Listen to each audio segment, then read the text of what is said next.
आज तो मेरे मामू की शादी है। जैस चियाऊ चियाऊ। अरे बैठो जाके। यहाँ निकाह हो रहा है और ये लड़का चियाऊ चियाऊ कर रहा है। खाना तो खा लिया हमने, लेकिन दही जलेबी रह गई थी हमारी। दही जलेबी रह गई थी हमारी? अगर दही जलेबी नहीं थी तो शिकायत कर रहे हो। और जो ठूस ठूस के कबाब खाए हैं उसका क्या?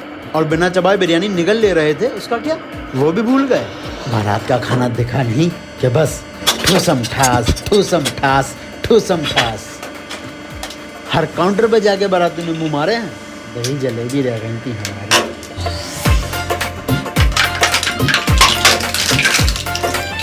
मैं काजी ईशान अली अपनी वजाहत और वकालत में ए नूरी बिनते साजिद आपका काजी साहब रुकिए, मैं निकाह से पहले कुछ बताना चाहता हूँ। जब मेरा रिश्ता लगा था तब मेरी सरकारी नौकरी थी, लेकिन किसी वजह से मेरी सरकारी नौकरी छूट गई। पापा प्लीज़ मुझे बोलने दीजिए। अब मैं प्राइवेट जॉब करता हूँ। ये बात मैंने किसी को नहीं बताई, लेकिन अब बता रहा हूँ क्योंकि मैं झूठ के साथ अपने रिश्ते की शुरुआत नहीं करना चाहता। ये क्या बात, इतनी बड़ी बात छुपाई आपने हमसे? और हमें बताया गया था कि लड़का सरकारी नौकर है, इसलिए हमने अपनी बहन का रिश्ता तुम्हारे साथ किया। पापा, हमने सोचा था दामाद जी सरकारी नौकर है, हमें भी कहीं ना कहीं चिपका देंगे, लेकिन दामाद जी की सरकारी नौकरी तो खत्म ही हो गई।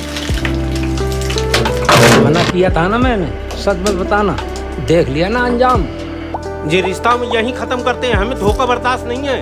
सच कहते हो? मैं नहीं करूंगी अपनी बेटी का निकाह यहाँ पर। क्या सोचा था, क्या पाया? इतना खर्चा करवा दिया, इतना खर्चा करवाने के बाद अब बता रहे हो तुम सच? ये क्या कर रहे हो आप? सरकारी नौकरी से निकाह कर रहे हैं या इंसान से? देखिए, रिज्क अल्लाह देता। अच्छा मान लीजिए कि आज सरकारी नौकरी होती और शादी के बाद छूट जाती, या फिर शादी के बाद मिले नौकरी और फिर छूट जाए।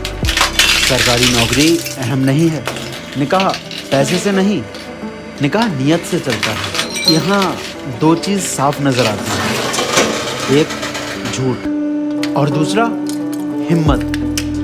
गलतियां तो सबसे होती हैं, लेकिन सच बोलने की हिम्मत सब में नहीं होती। दुल्हा ने निकाह से पहले सच बता दिया, ये कोई कम बड़ी बात नहीं है। बाकी फैसला दुल्हन के हाथ में है और आप लोगों के हाथ में है। हाँ काजी साहब, हमें ये रिश्ता मंजूर नहीं है। पापा रुकिए, निकाह मेरा है तो फैसला भी मेरा होना चाहिए। आपने सरकारी नौकरी छूटने वाली बात हमसे छुपाई, ये गलत है, पर आज आपने सबके सामने सच बोल दिया, ये आसान नहीं होता। काजी साहब, मुझे ये निकाह कबूल है, लेकिन एक शर्त पर। क्या शर्त? आज के बाद मुझसे झूठ कभी मत बोलना, चाहे हालात कितने भी खराब हों।